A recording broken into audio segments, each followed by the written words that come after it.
Last part के and में हमने देखा था कि मैक्स अपने घर वापस आ गया था, जहां जब उसे पता चलता है कि लियाओ और वेलिना ने उसकी फैमिली को इतना टॉर्चर किया है तो मैक्स उनके घर चला जाता है और उनसे फाइट करने लगता है, जहां बीच में ही एल्डर जू आ जाते हैं और मैक्स को वहां से भेजकर लियाओ और वेलिना को अरेस्ट करवा देते हैं, क्योंकि वेलिना सिटी के लोगों को बॉम्ब से उड़ाने की धमकी दे रही थी। इसलिए उन दोनों को सिक्योरिटी ब्यूरो के लोग इन्वेस्टिगेशन के लिए अरेस्ट करके ले जाते हैं। अब आगे तो इस पार्ट की शुरुआत में हम मैक्स को देखते हैं, जिसे एल्डर जू कॉल करके बताते हैं कि सभी जनरल ने अपनी पिछली मीटिंग में ये डिसाइड किया है कि मैक्स को इंस्पेक्टर जनरल बना दिया जाए। ये सुन के मैक्स हैरान हो जाता है, तो एल्डर जू मैक्स से बोलते हैं कि तुम्हें ये इंस्पेक्टर जनरल की रैंक इसलिए दी जा रही है क्योंकि पिछली मीटिंग में सभी एल्डर्स को पता चल गया था कि तुम वॉर गॉड लेवल को सरपास कर चुके हो। साथ ही तुम एंशिएंट सिविलाइजेशन में जाकर 1 साल तक डेडली टेस्ट देकर भी आए हो। ऊपर से तुम्हारी इलाइट कैंप की परफॉर्मेंस और उस आइलैंड के ट्रेजर्स को देखकर जिज्ञान हॉल ने ये डिसीजन किया है कि तुमको इंस्पेक्टर जनरल की रैंक दे दी जाए। ये सुन के मैक्स एल्डर जू से कहता है कि जब से मैं एंशिएंट सिविलाइजेशन से आकर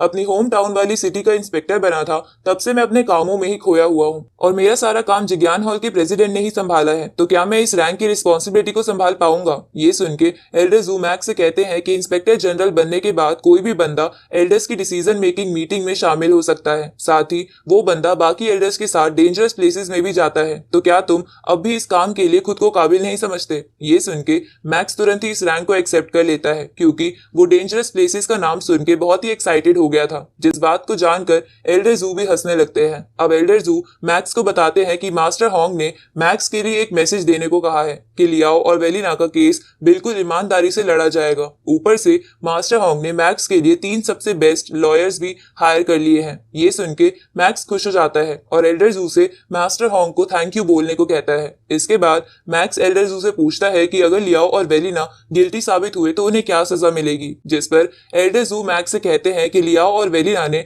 तुम्हारी फैमिली को नुकसान पहुंचाने की कोशिश की थी, साथ ही उन्होंने पूरी सिटी को बॉम्ब से उड़ाने की धमकी भी दी थी, तो जरूर उन दोनों को मौत की सजा मिलेगी। ये सुन के मैक्स हैरान हो जाता है और सोचने लगता है कि अब लियाओ और वेलिना का किस्सा हमेशा के लिए खत्म हो जाएगा। इस तरफ हम 4 प्लेन्स को देखते हैं, जिनमें से एक में सिक्योरिटी ब्यूरो के लोग लियाओ और वेलिना को पकड़कर इन्वेस्टिगेशन के लिए ले जा रहे थे। साथ ही उस प्लेन में यंग मास्टर के वो दोनों अंकल भी बैठे थे, क्योंकि उन्हें लियाओ और वेलिना पर नजर रखने के ऑर्डर्स मिले थे कि कहीं लियाओ और वेलिना भाग ना जाए। तभी एक सोल्जर वेलिना और लियाओ को बताता है कि इन्वेस्टिगेशन के लिए सिक्योरिटी ब्यूरो उन दोनों के घर पर कैमरास लगाने वाली है। ये सुनकर वो दोनों कुछ नहीं बोलते। तभी वेलिना अपनी वॉच देखती है, जिससे उसे पता चलता है कि उसके हैकर्स ने इस प्लेन का कम्युनिकेशन सिक्योरिटी ब्यूरो की सैटेलाइट से तोड़ दिया है। अब ये जान के वेलिना ये बात लियाओ की वॉच में भी भेज देती है, जिसे देखकर लियाओ चारों तरफ देखकर वेलिना को किसी प्लान को शुरू करने का इशारा करता है। इसके बाद लियाओ उन अंकल से पूछता है कि तुम सिक्योरिटी ब्यूरो का साथ क्यों दे रहे हो, जिस पर वो अंकल्स कहते हैं कि तुमने इस बार जिस बंदे से पंगा लिया है उसकी वजह से एचआर अलायंस की चांसलर पर बहुत प्रेशर डाला गया है, इसलिए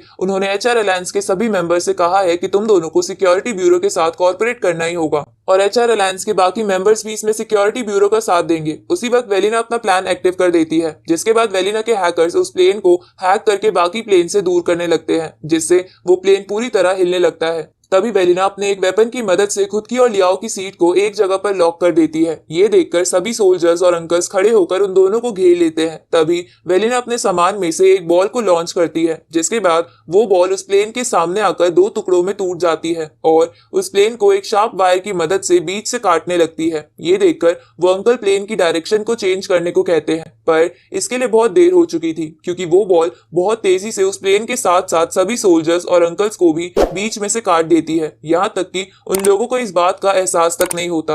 अब वेलिना और लियाओ अपनी अपनी हथकड़ियों से आजाद हो जाते हैं। तभी उन सोल्जर्स की बॉडी अलग अलग होने लगती है। ये देखकर एक अंकल वेलिना पर अटैक करता है, पर वेलिना उस अंकल का हाथ कट कर देती है, जिसके बाद उस अंकल के बॉडी पार्ट्स भी अलग होकर गिर जाते हैं। इधर लियाओ उस दूसरे अधमरे अंकल का सर कुचलकर उसे मार देता है। तभी उस बॉल से कटने की वजह से उस बॉल के भी टुकड़े टुकड़े होने लगते हैं, जिसे देखकर लियाओ बड़े ही स्टाइल से वेलिना को पकड़कर प्लेन से कूद जाता है, जहां गिरते हुए वो दोनों एक दूसरे को किस करने लगते हैं। इधर बाकी प्लेन्स उस प्लेन का मलबा देखकर उस तरफ आने लगते हैं। अब वेलिना और लियाओ जमीन पर आ जाते हैं, जहां वो बहुत ही खुश थे। तभी बाकी प्लेन्स के सोल्जर्स वहां आकर उन दोनों को घेर लेते हैं। तभी एक सोल्जर्स लियाओ पर गोली चलाता है, पर लियाओ का ब्लैक गॉड आर्मर उसे बचा लेता है। इसके बाद वेलिना और लियाओ उन सोल्जर्स को एक एक करके मारने लगते हैं, जहां वो सोल्जर्स उन दोनों से बचने के लिए गोलियों का इस्तेमाल कर रहे थे, पर उन दोनों के आर्मर की वजह से उन पर गोलियों का कोई असर नहीं हो रहा था, जिसकी वजह से वो दोनों बड़ी ही तेजी से उन सोल्जर्स को किल कर पा रहे थे। ये देखकर एक सोल्जर बैकअप बुलाने की कोशिश करता है, जिसके बाद कुछ ही देर में वहां कुछ और प्लेन्स आ जाते हैं, जिसमें बैठे सोल्जर्स लियाओ और वेलिना पर मशीन गन से अटैक करने लगते हैं, जिससे उन दोनों को उन सोल्जर से लड़ने में मुश्किल होने लगती है। तभी एक सोल्जर लियाओ पर मिसाइल से अटैक करता है, लेकिन लियाओ को उससे कुछ नहीं होता, जिसके बाद लियाओ और वेलिना मिलकर सोल्जर्स को मारने लगते हैं। तभी एक प्लेन लियाओ पर लेजर से अटैक करता है, लेकिन लियाओ उससे बच जाता है। इसके बाद लियाओ और वेलिना उन दोनों प्लेन्स को आपस में टकरा कर उन्हें उड़ा देते हैं, जिसमें कुछ सोल्जर्स बैठकर उन दोनों पर मशीन गन चला रहे थे। जिसके बाद वो दोनों मिलकर उस प्लेन के पायलट को भी मार देते हैं, जिससे उन पर लेजर अटैक हो रहा था। अब सभी प्लेन्स को खत्म करने के बाद वो दोनों बचे हुए सोल्जर्स को भी मारकर वहां से जाने लगते हैं, पर थोड़ी देर बाद ये इन्फॉर्मेशन मैक्स के उस दोस्त को पता चल जाती है, जिसके बाद वो मैक्स को बता देता है कि जब सिक्योरिटी टीम उन दोनों को इन्वेस्टिगेशन के लिए लेकर जा रही थी, तभी उन दोनों ने रास्ते में सबको मार दिया। जिसके बाद वो दोनों एक प्लेन में बैठकर नॉर्थ वेस्ट डायरेक्शन में चले गए। ये सुन के मैक्स समझ जाता है कि नॉर्थ वेस्ट डायरेक्शन में तो यूरोप है, जिसका मतलब है कि लियाओ और वेलिना यूरोप जा रहे हैं। तभी मैक्स का दोस्त उसे बताता है कि यूरोप में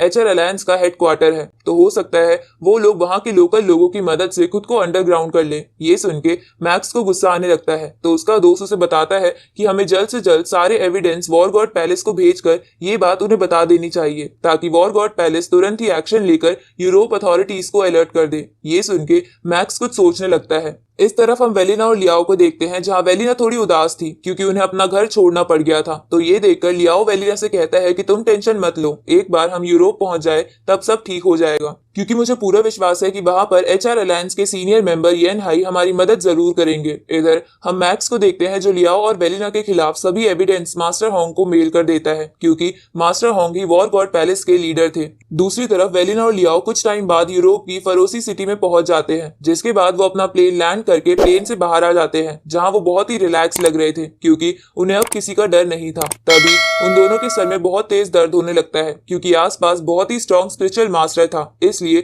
लियाओ को लगता है कि कहीं आसपास मैक्स तो नहीं, इसलिए वो इधर उधर देखने लगता है। तभी वो दोनों देखते हैं कि उनके प्लेन को किसी स्पिरिचुअल मास्टर ने उठा लिया है, जिसका नाम एल्डर यी साइड था, जो कि एचआर अलायंस के मेंबर थे। इसलिए लियाओ उनसे कहता है कि हम भी एचआर अलायंस के मेंबर हैं, तो क्या आप हमारी मदद कर सकते हैं। पर तभी उन दोनों के सर में और तेज दर्द होने लगता है। अब एल्डर यी साइड उन दोनों से कहते हैं कि वॉर गॉड पैलेस ने तुम्हें पकड़ने के लिए मुझे यहाँ भेजा है, क्योंकि तुमने 2 वॉर गॉड वॉरियर्स और कुछ सोल्जर्स को मारा है, इसलिए तुम्हें मेरे साथ चलना होगा। इसके बाद एल्डर यी साइड उस प्लेन के टुकड़े टुकड़े कर देते हैं और उस प्लेन के मलबे को उन दोनों की तरफ करके कहते हैं कि अगर तुम मेरा कहना नहीं मानोगे तो तुम्हारे लिए ये बिल्कुल अच्छा नहीं होगा। तभी वहां एल्डर येन हाई भी आ जाते हैं, जिनसे लियाओ ने पहले मदद मांगी थी। अब एल्डर येन हाई एल्डर यी साइड को शांत होने को बोल देते हैं। इधर लियाओ और वेलिना एल्डर येन हाई को वहां देखकर खुश हो जाते हैं, क्योंकि उन्हें लग रहा था कि अब वो बच जाएंगे। पर एल्डर येन हाई उनसे कहते हैं कि हमें तुम दोनों को पकड़ने के ऑर्डर्स डायरेक्ट मास्टर होंग से मिले हैं, इसलिए मैं इस बार तुम्हारी कोई मदद नहीं कर सकता।